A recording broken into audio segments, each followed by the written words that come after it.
So this is the $1,000,000 question for regulatory stuff. It's probably as exciting as it gets when it comes to regulatory questions. So in short, software developers like who like all this like agile stuff, they always think they can like combine their agile development process with regulatory documentation. So in short, like if you have like a perfect agile development software development process, which is also regulatory compliant, it will like magically create your regulatory documentation while you do your agile stuff with like sprints and sprint planning or whatever. So this is kind of like a myth. My personal answer to that is it's impossible. You will always have two separate things going on. You will always have your project management, which can be agile or something else, and you will always have your regulatory documentation. And combining those, unfortunately, is close to impossible.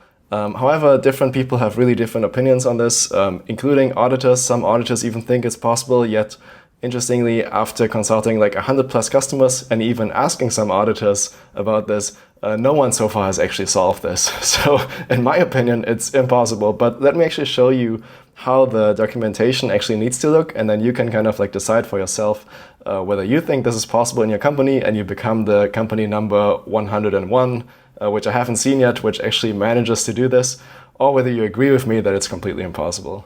So let's actually look at how typical software companies develop software, like our company. I'm not sure if our company is a typical company. Anyway, here's like one of the items we have in our in Basecamp, which is our project management software. Our development process is kind of like, it's probably a bit more simple than most companies, but I think this is still like a good example. So, okay, we have something, we label these things, it's a minor improvement. We want to remove a top menu of a new feature we recently shipped, which is called regulatory updates. So that's really cool. There was like a discussion, and then there are various options, and then there are comments. Well, there would be comments underneath if we like further discuss this. But you can already see this kind of like describes a change, right? So this kind of assumes, okay, the regulatory updates top menu existed at some point in time, and we're changing this because Arle, our software developer, and I guess product manager, like everyone at this company, suggested to actually remove it. So in the future, it will no longer exist. Okay, so far so good. So this works for us. So this is great.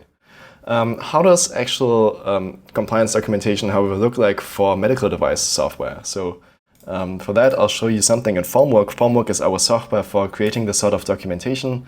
It's something you can purchase, and it has, it's in my opinion, the best software on the planet, but I'm very biased. It has a pretty cool section in the tech menu where you actually get an example product where you can just kind of like copy paste that and edit that, and we'll look at that next once my crappy internet has actually loaded it. So the standard essentially has a requirement to document something called software requirements. So software requirements as a whole look like this. So you can see they should be numbered, and then they should describe essentially a specification of your software. So you can see software requirement 1 is like you can download and install the software. Requirement 2 is you can actually run it. Number 3 is like you have like some sort of authentication for logging in. Again, these are not every software has to have these, but this describes the certain software that we're looking at, which is an example product. This is a DICOM viewer. This is an example product you can actually copy paste in Formwork. My main point is this is like a very high level abstract specification of all features the software has for a given point in time. So let's say for version 1. So it has, you can like download it, you can log in, you can display images, you can kind of like compare images, you can run computations on those images, and so on and so on. Now, do you think this sort of list is the output out of your typical agile development process? So if you look at our development process again, you can see, could I just kind of like take all the items which look similar to this, throw them in a list, and that list would look like these items? In my opinion, the answer to that is no, because we're looking, what this is it's a description of a change, and the target audience is software developers and people working on the product. This, however, is a description of the product at a certain point in time. So it's not a description of changes, it's a description, it's a list of features, it's a specification. And the target audience is regulators or auditors. So writing stuff for them might be quite different than writing stuff for your team.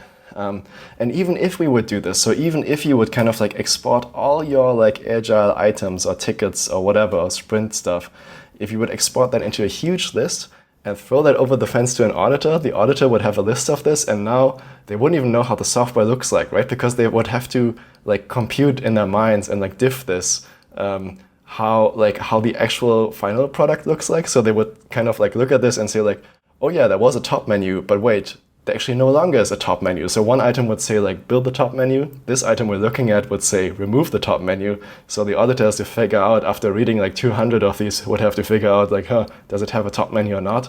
I don't know, it'll be a huge mess, so essentially it's impossible. One side note to add to that is also that typically your list of regulatory software requirements, so the things we're looking at here, which are called software requirements, or design inputs, depending on how you call it, they tend to be less. So you can even get away with, in this example project, less than 20.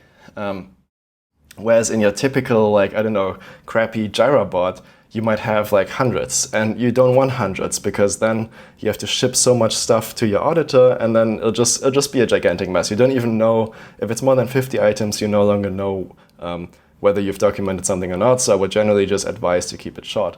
And again, keeping it short is also only possible if you write this like separately. So there you have it.